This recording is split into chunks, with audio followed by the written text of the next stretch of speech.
Halo Hunters, sebelumnya Raffi mau ngucapin makasih banget nih ya, karena kemarin udah pada antusias selama proses tryout kedua PPA Chapter 5. Jadi programnya bisa berjalan lancar walaupun masih banyak juga kekurangannya. Nah, kalau tryout satu kemarin ini udah dibahas beberapa soalnya. Di kesempatan kali ini Raffi bakal mengupas beberapa soal tryout kedua nih ya. Ini juga buat persiapan Hunters atau peserta PPA Chapter 5 South Korea menuju seleksi tahap pertama. Sama seperti sebelumnya nih ya, kalau dikupas semuanya itu bakal panjang banget. Jadi di video kali ini, Raffi bakal memberikan ulasan sedikit nih beberapa soal yang sering dijawab salah sama peserta di setiap kategori soalnya aja ya. Oke, nggak perlu lama-lama lagi, langsung aja kita bahas satu-satu yuk. Langsung aja kita masuk ke soal yang pertama. Sekolah formal berbentuk taman kanak-kanak atau TK, Raudatul Atfal atau RA, kelompok bermain atau KB, dan taman penitipan anak atau TPA di Indonesia masuk ke dalam jenis pendidikan A. Prasekolah, B. Anak usia dini, C. Informal, D. Khusus. Jawaban yang benar adalah B. Anak usia dini. Dengan rincian pembahasan, antara jawaban A dan B memang sedikit memiliki kesamaan. Di sini banyak yang masih memilih jawaban A. Tetapi berhubung ini adalah kategori soal mengenai pendidikan Indonesia, maka jawaban yang lebih sesuai adalah B. Pendidikan anak usia dini atau yang biasa disingkat dengan PAUD.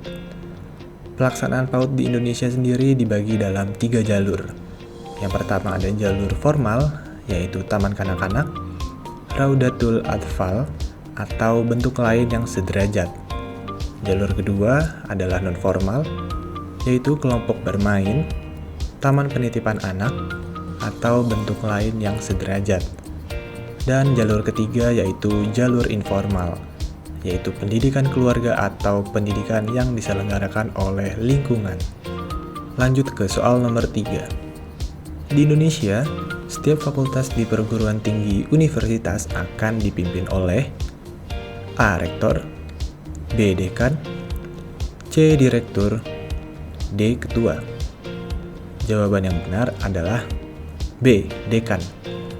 Banyak yang terkecoh nih di soal ini dengan menjawab A, yaitu rektor. Mungkin karena mengira soalnya sama dengan soal kemarin, sehingga memilih rektor. Padahal, jika diperhatikan soal nomor 3 ini adalah mempertanyakan pimpinan setiap fakultas di perguruan tinggi universitas. Sehingga jawaban yang sesuai adalah dekan. Nah, unsur organisasi universitas bisa meliputi yang pertama, pimpinan universitas adalah rektor. Kemudian unsur pimpinan yang membantu rektor ialah wakil rektor. Dan badan normatif dan perwakilan di tingkat universitas adalah senat. Lanjut ke soal nomor 16. Secara umum, sistem pendidikan di Korea Selatan terdiri dari beberapa jenjang pendidikan. A1, B2, C3, atau D4. Nah, di sini kebanyakan menjawab C, yaitu ada 3. Tetapi secara umum, sistem pendidikan di Korea Selatan ini terdiri dari 4 jenjang, yaitu ada sekolah dasar, sekolah menengah pertama, SLTA, dan pendidikan tinggi. Keempat jenjang pendidikan ini sejalan dengan grade 1-6, yaitu sekolah dasar, grade 7-9, SLTP, grade 10-12 SLTA, dan grade 13-16 adalah pendidikan tinggi atau program S1, serta program pascasarjana S2 atau S3. Dan jawaban pada soal ini yang benar adalah D, yaitu 4. Soal nomor 24. Dalam ketentuan sekolah di Korea Selatan, hampir di setiap sekolah menyediakan makan siang untuk A. Siswa, B. Siswa dan guru, C. Kepala sekolah, D. Semua warga sekolah. Banyak yang menjawab A, yaitu siswa. Ya, memang tidak salah karena siswa memang mendapatkan jatah makan siang. Tapi, seperti yang biasa Hunters lihat dalam drama Korea, sekolah di sana memang menyediakan makan siang, dan itu untuk seluruh warga sekolah. Ingat ya, warga sekolah. Jadi, dari kepala sekolah dan staf lainnya pun mendapat makan siang. Dan jawaban yang benar pada soal nomor 24 ini adalah D, semua warga sekolah. Soal nomor 51.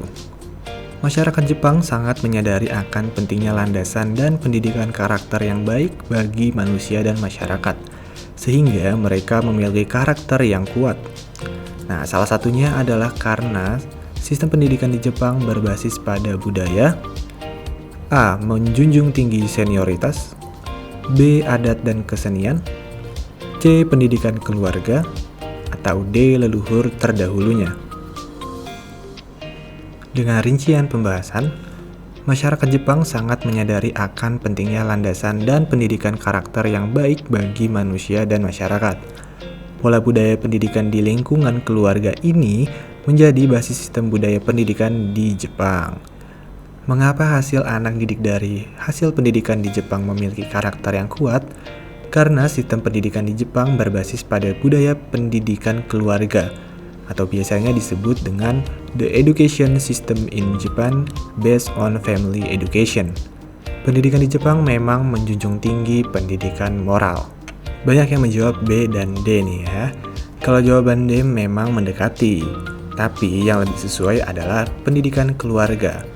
Jadi jawaban yang benar untuk soal nomor 51 adalah C, pendidikan keluarga. Soal nomor 53. Pengajaran etos kerja merupakan salah satu bagian penting dari pendidikan nilai pada mayoritas sekolah-sekolah di Eropa. Maka dari itu, di banyak sekolah menengah negara-negara Eropa membekali dengan mata pelajaran yang bersifat A. Teoretis, B. Praktikal, C. Khusus pendidikan karakter, D. Vokasional. Nah, ini kebanyakan menjawab B dan C nih ya, Hunters. Kalau jawaban B ini memang sedikit membuat rancu, karena vokasional juga mengarah pada praktikal. Tapi jawaban D lebih sesuai ya. Sekolah-sekolah yang tidak bertujuan mempersiapkan para siswanya untuk melanjutkan pendidikan ke perguruan tinggi, seperti di Gimnasi Athena atau Lechia, akan membekali siswanya dengan berbagai mata pelajaran yang bersifat vokasional. Para siswa sekolah menengah umum dari HAVOS, MAVOS, dan atau LAVOS pada umumnya mempelajari mata pelajaran yang bersifat vokasional, seperti juga mata pelajaran umum pada lainnya. Siswa sekolah menengah lainnya terdaftar di sekolah-sekolah vokasional atau kursus-kursus keahlian. Jadi jawaban yang benar untuk soal nomor 53 adalah D, vokasional. Lanjut ke soal nomor 75. Keanggotaan Indonesia pada organisasi internasional sampai saat ini dinilai cukup banyak dan juga aktif. Salah satunya adalah keikutsertaan dalam ASEAN Organization of Supreme Audit Institution atau ASOSAI. Di Indonesia, lembaga pemerintah yang menjadi salah satu penanda tangan dokumen Charter for the ASOSAI adalah A. DPR, B. BPK, C. Kementerian Dalam Negeri, atau D. Mahkamah Agung. ASOSAI merupakan organisasi SII negara-negara di kawasan Asia yang berdiri pada tahun 1978. Di Indonesia, dalam hal ini BPK merupakan salah satu penanda tangan dokumen Charter for the ASOSAI, yang juga merupakan salah satu negara pendiri ASOSAI bersama dengan 8 negara lainnya, yaitu Afghanistan, Bangladesh, India, Jepang, Malaysia, Filipina, Sri Lanka, dan Thailand. Pada saat itu, Indonesia diwakili oleh anggota BPK. Jadi untuk soal nomor 75, jawaban yang benar adalah B, BPK. Soal nomor 84. Salah satu suku yang menarik dari benua Amerika adalah terdapat sebuah suku wanita yang tidak terpengaruh dunia luar dan melarang adanya jenis kelamin laki-laki di anggota suku mereka.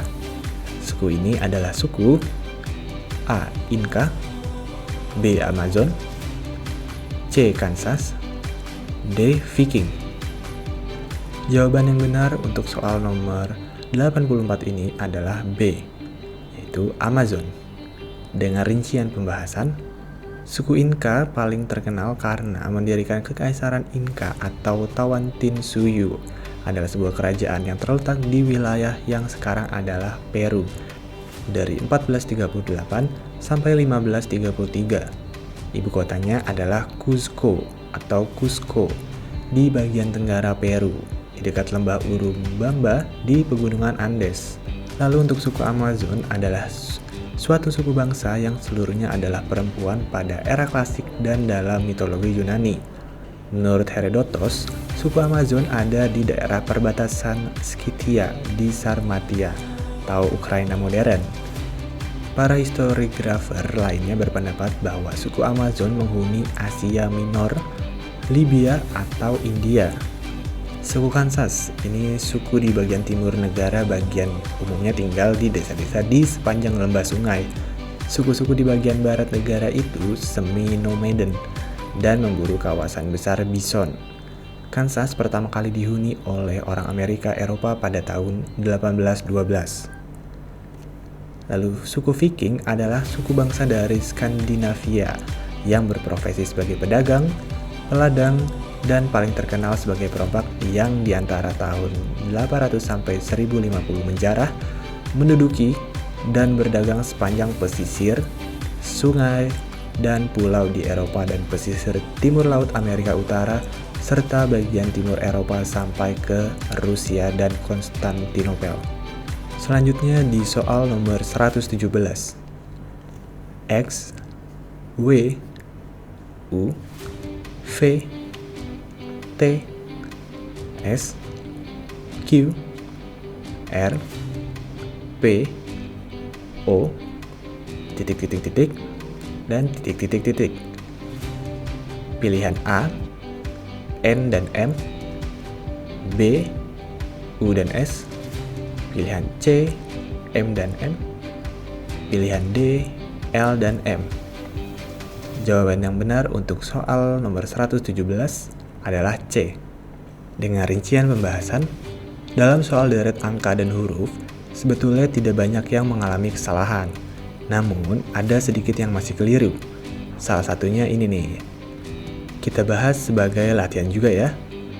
Pertama, kita bisa lihat setiap dua suku atau huruf diberi interval -2 atau mundur 2 huruf ke belakang, dan setiap suku mengalami pengurangan dan penambahan sebanyak 1 dengan cara bersilang. Sehingga jawaban yang sesuai adalah C, yaitu M dan juga N. Soal nomor 133. Kuasi lawan katanya A. Akuisisi, B. Grup, C. Nyata, D. Sedikit. Jawaban yang tepat untuk soal nomor 133 adalah C. Nyata. Pembahasannya, kuasi ini berasal dari bahasa Inggris atau Belanda yang berarti semu. Nah, kata semu dalam Kamus Besar Bahasa Indonesia ini dimaksudkan bukan yang sebenarnya, hanya kelihatannya atau rupanya saja, sebagian benar-benar. Sehingga lawan kata dari kuasi adalah nyata. Itu dia tadi sedikit soal yang cukup banyak dijawab kurang tepat nih sama Hunters atau peserta tryout PPA Chapter 5 South Korea yang kedua. Semoga bisa membantu persiapan Hunters menuju seleksi tahap 1 nanti ya. Kalau masih ada yang bingung atau pengen ditanyain, langsung aja bisa tulis di kolom komentar.